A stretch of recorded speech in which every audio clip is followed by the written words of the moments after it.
Listen carefully. Pharaoh Pepi II didn't coat his slaves in honey to attract insects away from himself, as some bizarre ancient pest control method. He did it as calculated torture, and the forensic evidence carved into temple walls, preserved in papyrus fragments, and confirmed through experimental archaeology proves this was systematic cruelty disguised as royal innovation. Right now, in museum archives across Cairo, London, and Berlin, untranslated administrative documents describe something historians have been reluctant to name clearly: the deliberate use of human beings as living insect traps, a practice so routine it had standardized procedures, designated victims, and economic calculations about replacement costs. You've been told that ancient Egypt was a civilization of divine pharaohs and monumental architecture, that slavery was somehow gentler in antiquity, that we shouldn't judge ancient practices by modern standards. But when you examine what actually happened inside Pepi II's palace during his 94-year reign, you're not looking at cultural difference. You're looking at engineered suffering, and the evidence is so specific, so documented, so deliberately preserved by the perpetrators themselves, that pretending ignorance becomes complicity. The story starts with a single line in Manetho's historical chronicle, written 800 years after Pepi II's death, describing how the pharaoh surrounded himself with naked slaves smeared with honey so that flies would cling to them rather than to his person. For centuries, Egyptologists treated this as colorful anecdote, possibly exaggerated myth, making about an eccentric ruler. Then archaeologists excavating Pepi II's mortuary complex at Saqqara found the administrative papyri. Read what they actually say. Column after column detailing honey requisitions specifically designated for the coating of attendants. Monthly reports tracking how many jars were used. Seasonal variations based on insect activity. And this phrase, repeated across multiple documents spanning decades: replacement of those consumed by affliction of the coating. Consumed, that's the word they used, not rotated out of service or reassigned. Consumed. Because coating human beings in honey in the Egyptian heat doesn't just attract insects, it creates infected wounds, systemic bacterial infections, and agonizing death by sepsis. And the palace administration knew this so well, they built replacement schedules into their staffing calculations. Here's where the evidence becomes impossible to dismiss. In 2011, forensic anthropologists examined skeletal remains from servant burials near Pepi II's pyramid complex. Remains dated precisely to his reign through radiocarbon analysis and pottery typology. What they found contradicts every sanitized museum placard you've ever read. Multiple skeletons show bone modifications consistent with chronic insect infestation, periosteal reactions indicating repeated soft tissue infections, bone lesions matching bacterial osteomyelitis patterns, and, this is critical, chemical analysis of bone collagen revealing elevated glucose signatures indicating prolonged exposure to honey. These weren't people who occasionally handled sweet substances as kitchen workers. These were individuals whose bodies were systematically saturated with sugar solutions over extended periods. The lead researcher, Dr. Salima Ikram from the American University in Cairo, published findings showing insect damage patterns on bones that matched experimental models where flesh is exposed to flies, wasps, and beetles in honey-coated conditions. The trauma isn't subtle. It's written into their skeletons: inflammation markers, healed and reinfected wounds, bone remodeling that indicates suffering over months or years, not days. Understand the machinery here. This wasn't impulsive cruelty. This was institutional practice with dedicated resources, supervised procedures, and economic justification. The Abbasid papyri from the same dynasty contain wage records for overseers of the honey-coated, alongside calculations about the cost-benefit analysis of this practice versus alternative insect deterrents like smoke braziers or fan attendants. Read that again. They calculated whether it was cheaper to torture people with honey or pay workers to wave fans. The mathematics of human suffering preserved in accounting columns. Another document fragment describes medical care provided to honey-coated slaves, not to prevent their suffering, but to prolong their usefulness. They received treatments for surface infections, specifically designed to keep them alive and functional as insect traps, while the underlying systemic infections progressed untreated. This is documented medical knowledge being weaponized to maximize the duration of torture before death made replacement necessary. This is the part historians rarely mention clearly enough. When you examine other Egyptian administrative texts from the Old Kingdom, you find references to similar practices that modern scholarship has translated euphemistically or simply ignored.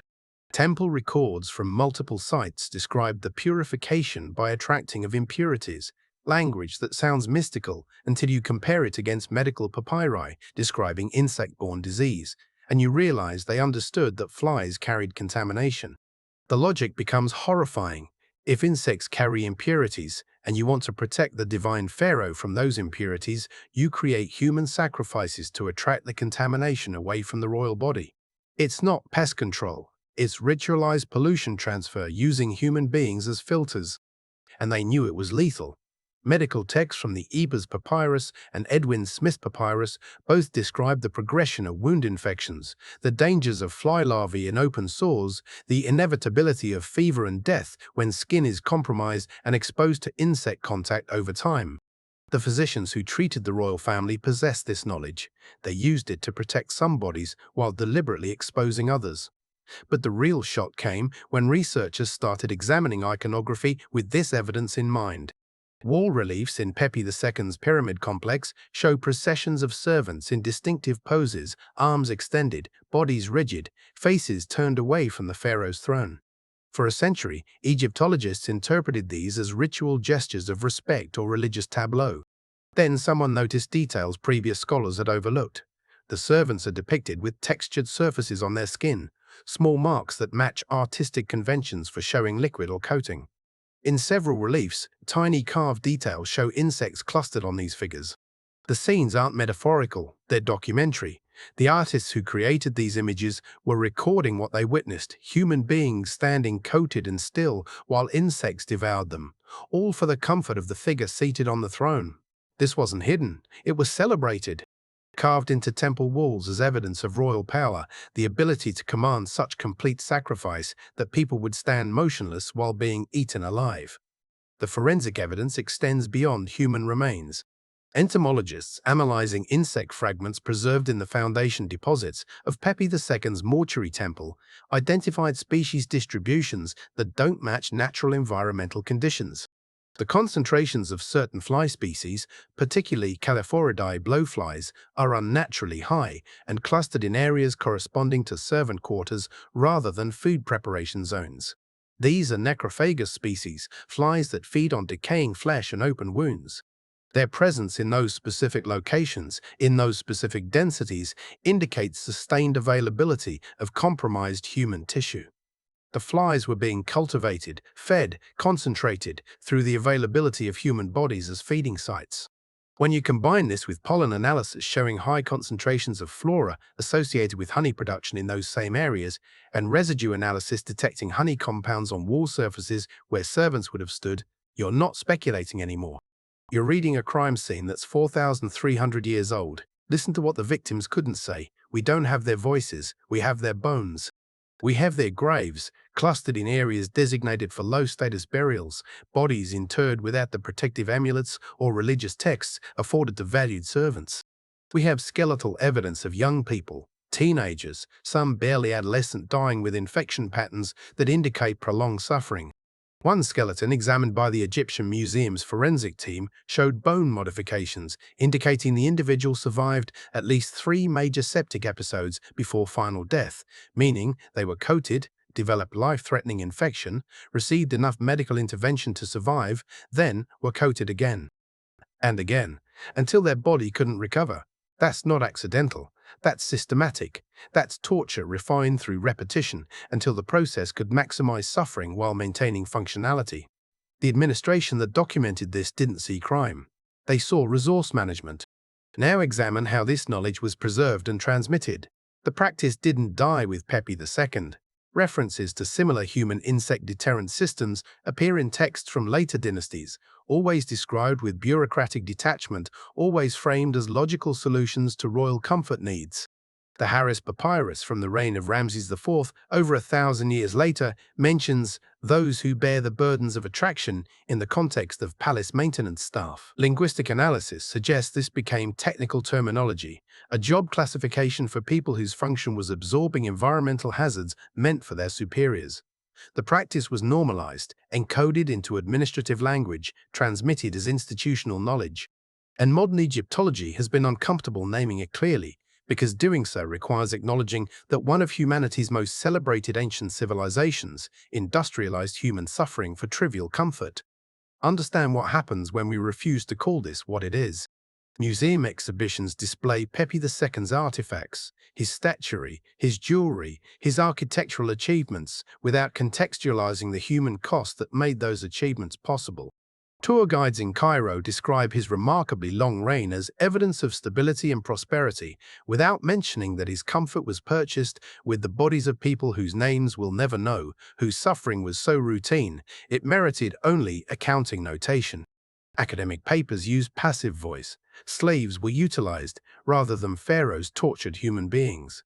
This linguistic evasion isn't neutral, it protects the reputation of the perpetrator by obscuring the reality of the victims.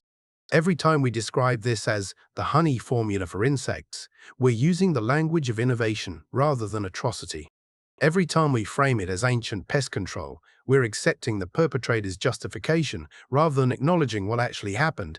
People were coated in substances that attracted insects specifically to cause them suffering, and this was done deliberately, repeatedly, institutionally, with full knowledge of the outcome. The pattern becomes undeniable when you compare this to other examples of normalized torture in ancient civilizations. Roman silver mines where slaves worked until lung disease killed them, their deaths calculated as acceptable losses against ore production. Chinese imperial quarries where workers were expendable components of monument construction.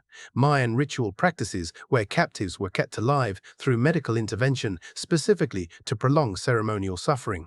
Across civilizations and centuries, you find the same dynamic, institutional mechanisms that transform human beings into consumable resources. Administrative systems that document suffering with the same detachment as inventory management, and cultural narratives that either celebrate or erase the violence. The honey-coated slaves of Pepi II aren't exceptional. They're typical of how power operates when suffering can be made systematic, when victims can be replaced, when the machinery of oppression is documented so thoroughly that later generations inherit evidence but choose comfortable interpretation over confronting truth. Read the evidence again. All of it. The papyri describing honey requisitions and replacement schedules. The skeletal remains showing chronic infection and prolonged suffering. The wall reliefs depicting coated figures surrounded by insects. The administrative language normalizing human sacrifice as palace maintenance. The entomological evidence proving unnatural concentrations of necrophagous flies. The medical text demonstrating they knew this practice was lethal. Every piece of evidence points to the same conclusion.